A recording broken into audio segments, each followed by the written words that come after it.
तो आपने देखा कि पूरे देश में अब कहीं ना कहीं कोविड की दूसरी वेव में एक ब्रीदर मिल रहा है। केसेस घट रहे हैं। जो देश के हॉटस्पॉट्स हैं, महाराष्ट्र हो, दिल्ली हो या बाकी राज्य हो, केसेस घट रहे हैं। लेकिन क्या हम कह सकते हैं कि हम कोविड की इस संकट से दूर जाने की स्थिति में आ चुके हैं? आगे जाकर हमको किस तरीके से इससे निपटना होगा, थर्ड वेव से हमको किस तरीके से अपने आप को बचाना होगा, इस पर बात करने के लिए हमारे साथ है आईसीएमआर के पूर्व chief scientist doctor Raman Gangakhedkar. Doctor Gangakhedkar, शुरुआत इसी से होनी चाहिए। दूसरी वेव का चित्र जो अभी दिख रहा है उससे समझ में आता है कि जो हॉटस्पॉट्स हैं वहां पर खास करके महाराष्ट्र, कर्नाटक, दिल्ली, उत्तर प्रदेश और केरला, यहां पर केसेस घट रहे हैं। राज्यों का कहना है कि हमारे यहां पॉजिटिविटी रेट भी घट रहा है। क्या यह सही चित्र माना जाए? क्या आज की स्थिति में हम उस जगह पर आकर पहुंचे हैं कि अब दूसरी वेव से हमें एक ब्रीदर मिल सकता है? नहीं, इसके बारे में मैं इतना ही कहूंगा कि ये अच्छी बात है कि हमको कहीं डिक्लाइन दिख रहा है वो वेव के अंदर। शायद ये जो डिक्लाइन है ये ऐसे लगता है कि ये अर्बन एरियाज में अच्छे ढंग से पाया जा रहा है। हमको एक याद रखना पड़ेगा कि ये जो ट्रेंड है इसको हमको कंफर्म करना पड़ेगा कि रूरल एरिया में इसी किस्म का ट्रेंड हमको दिख रहा है क्या, क्योंकि रूरल एरिया में एक्सेस टू टेस्टिंग थोड़ा कम होता है, उनको हेल्थ केयर इंफ्रास्ट्रक्चर की भी दिक्कत आती है। और हमको ये भी पता है कि 80%, ऑलमोस्ट 72% ऑफ द पॉपुलेशन ये रूरल एरिया में रहती है। अपने देश का में भी ये वेव जो सेकेंड वेव जो है वो भी उतनी ही काफी सीवियर रह चुकी है जितना अर्बन एरिया में रही। तो इसका मायना सिर्फ एक है, ये ट्रेंड तो अच्छा है लेकिन ये ट्रेंड को हमको कंफर्म करना पड़ेगा कि क्या रूरल एरिया में भी इसी ढंग से ये ट्रेंड दिखाई दे रहा है। 3 राज्य हैं, जैसे उड़ीसा है, उसके बाद में आंध्र प्रदेश है और वेस्ट बंगाल है। वहाँ अभी भी ये इन्फेक्शन तेजी से बढ़ता हुआ नजर आ रहा है। वो स्टेट्स के अंदर डिक्लाइन नहीं दिख रही है। ये जो स्टेट्स हैं, ये स्टेट्स में भी पॉपुलेशन डेंसिटी ज्यादा है। हमको उन पॉपुलेशन डेंस स्टेट में जहां ये अभी भी बढ़ता हुआ नजर आ रहा है उसके ऊपर भी नजर रखना जरूरी रहेगा। एकदम हम अगर ऐसे समझ ले कि ये सेकंड वेव जल्दी से कम हो जाएगी, इस ढंग से अगर हमने सोचा तो फिर पहले के वैसे कॉम्प्लेक्स स्टेज में हमने जाना नहीं है।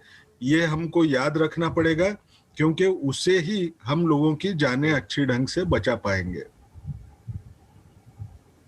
सर, ये सिंगापुर स्ट्रेन की बात की जा रही है। अब जब दूसरी वेव शुरू हुई थी तब विदर्भ स्ट्रेन की बात की जा रही थी, जो जिस तरीके से म्यूटेंट होता रहता है, म्यूटेशन होता रहता है वायरस में। अब जो है दिल्ली में सरकार कह रही है कि सिंगापुर स्ट्रेन आ चुका है। क्या ये एक कारण हो सकता है कि ये सेकेंड वेव में अभी जो केसेस हमको नजर आ रही है उसका, या यह स्ट्रेन से ज्यादा हम किस तरीके से उस चीज को हैंडल करते हैं वो ज्यादा जरूरी रहेगा? देखो, दोनों भी चीजें रह सकती है, इसमें कोई शक नहीं है कि किसी के पास ये सबूत नहीं है कि क्या ज्यादातर केसेस ये वेरिएंट की वजह से आ रही है। इसका हमारे पास पूरा पुख्ता सबूत नहीं है। ये मालूम है वेरिएंट है, लेकिन क्या ज्यादातर इसी वेरिएंट से आ रहे इसका पता नहीं है। अब ये जब ऐसे हालात होते हैं तो इसमें अगर वेरिएंट की वजह से अगर तेजी से अगर वेव बढ़ रही है तो वो उतनी ही तेजी से कम होने का चांस बढ़ता है, क्योंकि हमने लॉकडाउन भी लगाया है। लोग भी इस टाइम पे कोविड अप्रोप्रिएट बिहेवियर या घर में ज्यादा रहने की कोशिश कर रहे हैं, क्योंकि एक डर का माहौल चारों तरफ हो चुका है। लेकिन ये कहना कि शायद ये सिंगापुर के वेरिएंट की वजह से होगा, इसके लिए भी अभी तक तो कोई सबूत दिखा नहीं है। लेकिन वो देखना पड़ेगा कि ये सिंगापुर वेरिएंट है क्या। लेकिन एक चीज हमको याद रखना है, ये वेरिएंट्स जहां से निकलते हैं उनके नाम से, वो प्रदेश के नाम से अगर हम बनाएं तो वो कितना सही रहेगा इसके ऊपर हमने सोचना चाहिए। क्योंकि ये जो विषाणु है चारों तरफ जो अलग अलग देशों में जब ये वेरिएंट्स पैदा हो रहे हैं, वो वहाँ के म्यूटेशंस लेके और म्यूटेशंस दूसरे देशों में जहाँ ये तेजी से फैलाव शुरू होता है उस जगह पे और म्यूटेशंस जमा करता है। तो हमने उसको इसलिए जो आप नाम देखते हैं उनको लीनिएज के हिसाब से नाम दिया जाता है, क्योंकि वो कितना अपने जी। लीनिएज से कितना दूर जा पा रहा है, इसको देखने के लिए उनके नाम, जैसा आपने हमारे देश का देखा है B617.2 करके वेरिएंट हम बोलते हैं, उस ढंग से वो नामों से देखना चाहिए। वो सिंगापुर वेरिएंट है या नहीं है, इसके बारे में पूरा पता अभी तो नहीं है।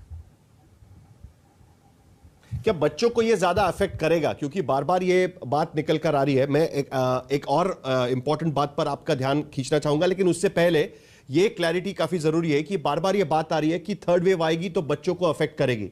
जो नया स्ट्रेन है, क्या वो बच्चों पर ज्यादा असरदार होगा? फर्स्ट वेव में हमने देखा कि बच्चे पूरी तरीके से उससे दूर थे, ज्यादा इफेक्ट नहीं हुआ था। लॉकडाउन का भी कारण हो सकता है, लेकिन नया स्ट्रेन बच्चों में ज्यादा अफेक्ट कर सकता है क्या? ये बात बार बार निकलकर सामने आ रही है। देखिए, जो कोई भी नया स्ट्रेन आता है वो सबसे पहले किसको इन्फेक्ट करेगा? जो वल्नरेबल है। अब वल्नरेबल पॉपुलेशन यानी क्या? या तो उसको नेचुरल इन्फेक्शन हो चुका होगा तो वो वल्नरेबिलिटी कम होती है। दूसरी बात, आप जब इस हालत में जब पहुंचते हैं तो आपको एक पता रहता है कि बच्चों में वल्नरेबिलिटी दोनों चीजों की वजह से नहीं है, क्योंकि उनको ना नेचुरल इन्फेक्शन हुआ है ना उनके लिए वैक्सीन है, तो उनका प्रोपोर्शन ज्यादा दिखना, इसमें कोई यानी नई चीज होगी ऐसे मुझे नहीं लगता है। लेकिन जब हम बच्चे बोलते हैं तो हमको एक डिस्टिंग्विश करना पड़ेगा, क्या हम वो कॉलेज के स्टूडेंट्स को भी बच्चे बोल रहे हैं या 18 साल के नीचे के या 12 साल के नीचे के लोगों को बच्चे बोल रहे हैं, इसके बारे में हमने सोचना चाहिए। लेकिन ये जब हम सोचते हैं तो हमको ये भी याद रखना है कि हम सिर्फ बच्चों में ज्यादा दिखेगा ऐसा बोल के एक डर का माहौल तैयार हो जाएगा, और वो डर के माहौल के अलग अलग जो इम्पैक्ट होते हैं वो क्या होगी कि ये किसी को भी हो सकता है, ये बच्चों में भी दिख पाएगा। बच्चों में अगर दिखने का चांस अगर है तो मुझे हेल्थ केयर इंफ्रास्ट्रक्चर में क्या सुधार लाना चाहिए, इसके हिसाब से मैंने सोचना है। क्योंकि हमारे पास अभी एडल्ट आईसीयूज वो काफी है, उनका इंफ्रास्ट्रक्चर, वो बच्चों में अगर हम वो देखना शुरू करें तो बच्चों के लिए इंटेंसिव केयर यूनिट्स की संख्या कम होती है। तो हमको उस चीज के बारे में गौर करना ये जरूरी रहेगा। और आखिरी में हमको एक याद रखना पड़ेगा, आज भी हम ये बीमारी आए या ना आए बच्चों में, लेकिन हम जो इन्वेस्टमेंट करेंगे वो हमारे लिए अगले फ्यूचर के लिए बहुत अच्छा साबित हो सकता है। क्योंकि हेल्थ और लोगों को हेल्दी रखना ये हमारा सबसे बड़ा फर्ज होता है। तो इसलिए मैं ये बोलूंगा कि हमने थोड़ा कॉशियस रहना है। बच्चों में आ सकती है क्या? बच्चों में आ सकती है, लेकिन इसके डर की वजह से लोगों में जो डर पैदा होगा वो अच्छा नहीं होगा। लेकिन हमको सबको ये हेल्थ सेक्टर में बच्चों को केयर करने के लिए इन्वेस्ट करना, इसकी जो अपॉर्चुनिटी है इसको मिस नहीं करना चाहिए। एक इंपॉर्टेंट बात इस बात को लेकर भी है, क्योंकि आप फिलहाल महाराष्ट्र में हैं, आप महाराष्ट्र से आते हैं, और सेकेंड वेव की शुरुआत जो हुई थी वो भी महाराष्ट्र में हुई थी, अमरावती से, और तब इसके बारे में काफी चर्चा भी हुई थी। हम अब देख रहे हैं कि अमरावती में दोबारा केसेस बढ़ना शुरू हो गया है, एक एम शेप कर्व वहां पर दिखाई दे रहा है। ये थर्ड वेव की शुरुआत हम माने, या फिलहाल जो लॉकडाउन है उसमें कुछ गलतियां हुई है, उसके वजह से अमरावती में स्पेसिफिकली इस सेकेंड वेव का एक दूसरा हिस्सा हमको दिखाई दे रहा है? क्या हम लेकर चले जो अमरावती में ट्रेंड फिलहाल दिखाई दे रहा है और जहां से सेकेंड वेव की शुरुआत हुई थी? नहीं, मैं एक चीज आपको बोलूंगा, थर्ड वेव है करके बोलना ये थोड़ा प्रीमैच्योर रहेगा।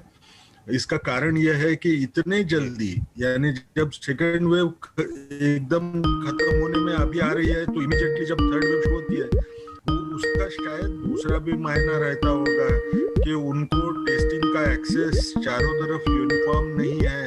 जहां वो पहले गया नहीं था वहां ये विषाणु पहुंच चुका है, इसलिए वहां नए सिरे से केसेस दिख रहे हैं। या तो हम वो बोले, नहीं तो हम ये बता पाए कि इस नया विषाणु आ चुका है जिसको ज्यादा और अलग किस्म के म्यूटेशंस है, जिसकी वजह से वो और तेजी से बढ़ रहा है। नहीं तो तीसरी बात ये बता पाए कि क्या ये लोगों में कोविड एप्रोप्रिएट और लॉकडाउन का पालन नहीं हो रहा है। अभी तो चारों तरफ लॉकडाउन लगा जी। हुआ है महाराष्ट्र में। तो हमको ऐसे समझना कि ये थर्ड वेव है, ये कितना सिग्निफिकेंट इंक्रीज है, इसके ऊपर हमने देखना चाहिए। सिर्फ वो नजर से अगर देखे ग्राफ की तरफ तो उससे ज्यादा इंटरप्रेट करना है, यानी ये दोनों दो पीक दिख रहे हैं, ये इतना बराबर नहीं रहेगा ऐसे मुझे लगता है। उसको सही ढंग से मॉडलिंग करके देखना चाहिए। एक फर्क जो दिख रहा है जो फर्स्ट और सेकंड वेव में, वो ये कि एब्सोल्यूट नंबर्स में, मतलब अगर इन टोटलिटी देखें तो नंबर ऑफ डेथ्स, मरने वालों की संख्या सेकेंड वेव में हमको ज्यादा दिखाई दे रही है। वो हो सकता है कि नंबर ऑफ केसेस भी सेकेंड वेव में बड़ी संख्या में हमको दिखाई दी, भले मोर्टेलिटी रेट हमको कम दिखाई दिया, लेकिन अब भी जो नंबर्स दिखाई दे रहे हैं, खास करके भारत में हमने देखा कि जो नंबर ऑफ डेथ्स हैं वो काफी ज्यादा दिखाई दे रही थी। 4000 से ज्यादा डेथ भारत में दिखाई दे रही थी। महाराष्ट्र जैसे राज्य में करीब करीब 1000 डेथ पर डे हमको दिखाई दे रहा था, और वो ग्राफ जो है वो एक जंप ले चुका है।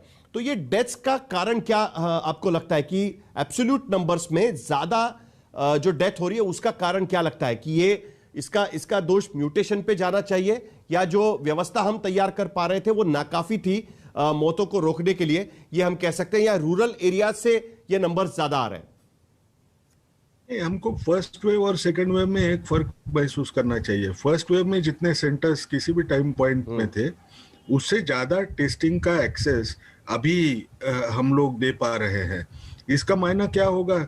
जो भी इंसान होगा उसको टेस्ट होने का चांस ये ज्यादा बढ़ता है। अगर डेथ हुआ तो डेथ का एट्रीब्यूशन ये कोविड की वजह से हुआ क्या, ये समझने के लिए जो टेस्ट लग रही है आरटीपीसीआर की, वो टेस्ट मिलने का चांस सेकंड वेव में हमको ज्यादा दिखता है। उसकी वजह से ये संख्या बढ़ के आती है। लेकिन आप अगर वो केस फेटेलिटी रेट को देखें तो केस फेटेलिटी रेट तो उतना बढ़ा नहीं है। दूसरी बात, ये म्यूटेंट से होता होगा ऐसे जो हम समझ रहे हैं। अभी भी ये 6 म्यूटेंट्स की जिसकी दुनिया भर चर्चा होती है, उनमें का सिर्फ एक इंग्लैंड का ही म्यूटेशन है जिसमें कोई पुख्ता सबूत ऐसे हासिल हुए हैं जिसमें यह पता चलता है कि उसमें सीवियरिटी डिसीज की ये 20% से बढ़ चुकी है। लेकिन बाकी कोई म्यूटेंट्स में इस किस्म का कोई एविडेंस न रहते हुए हमने ये सोचना कि ये वेरिएंट की वजह से हुआ है, ये शायद बराबर नहीं रहेगा। मेरे हिसाब से जो टेस्टिंग का एक्सेस बढ़ा है सेकेंड वेव के टाइम पे, उसकी वजह से जो भी डेथ हो रहे हैं वो डेथ कोविड की वजह से है, दूसरे किसी चीज की वजह से नहीं है। ये हमको दिखाई दे रहा है, इसलिए संख्या ज्यादा दिख रही है। वैक्सीनेशन एक सबसे बड़ा इशू है आज की स्थिति में भारत में। अगर हम देखें तो अगर हम पॉपुलेशन के हिसाब से देखें तो अब भी भारत में 18 करोड़ लोगों को वैक्सीन लग चुकी है, जिसमें सिर्फ 4.5 करोड़ के करीब लोग हैं कि जिनको दोनों डोज यानी फुल्ली वैक्सीनेटेड हम जिन्हें कह सकते हैं, वो सिर्फ उतने ही लोग हैं। पॉपुलेशन के हिसाब से यह संख्या काफी कम है। ऐसे में हमारे पास क्या टाइम पीरियड है, कितने महीने में भारत में ज्यादा से ज्यादा वैक्सीनेशन होना जरूरी है, और उसको लेकर आपकी क्या राय रहेगी? मेरा एक मानना है, देखिए जो भी हुआ है वो तो किसी के हाथ में नहीं है। चारों तरफ से कोशिश तो काफी की जा रही है, लेकिन डोज तो ऐसे ही तैयार नहीं हो पाएंगे वैक्सीन के। और वो होने के बाद में हमको पॉपुलेशन तो इस टाइम पे सारे लोगों को वैक्सीन मिलने की उम्मीद बहुत ज्यादा है, और कोई भी इसमें वैक्सीन हेजिटेंसी ये बहुत ज्यादा होगी ऐसे लग नहीं रहा है। तो हमको जितना वैक्सीन देना है उसमें हमने वो जो प्रायोरिटी वाला जो अप्रोच था, 45 साल के उम्र के ऊपर के जो लोग हैं उनको सबसे जल्दी देने की कोशिश करना है, वो हमने पहले करना है। और 18 साल से 45 तक के जो लोग हैं उनको सेकंड प्रायोरिटी रख के उनको जल्द से जल्द वैक्सीनेट करना है। अब ये कब तक होने का चांस है या कब तक होना अच्छा रहेगा, अगर अच्छा रहने की बात बोलूं तो शायद मेरे हिसाब से हमको अगर दिवाली के समय तक हम अगर ये 45 प्लस पॉपुलेशन को अगर दे पाए तो शायद, अगर गलती से तीसरी वेव आ गई, हम लोगों का कोविड एप्रोप्रिएट बिहेवियर अच्छा नहीं रहा, और ये तीसरी वेव आने की वजह से जो हमको डर है कि फिर मौत का जो नाच होता है वो शुरू होएगा क्या, वो होने का चांस हम बहुत कम कर पाएंगे। और तीसरी वेव की तीव्रता अगर कम होती है तो हमको उतना डर ना हेल्थ केयर सेक्टर में हॉस्पिटलाइजेशन की उतना डर नहीं रहेगा, लोगों की मौत होने का डर नहीं रहेगा। रहा सवाल इतना ही कि नंबर ऑफ केसेस ज्यादा दिखेंगे, लेकिन जो भी नंबर ऑफ केसेस ज्यादा दिखे उनको मैनेज करने के लिए हॉस्पिटल ये डीकंजेस्टेड रहेगा।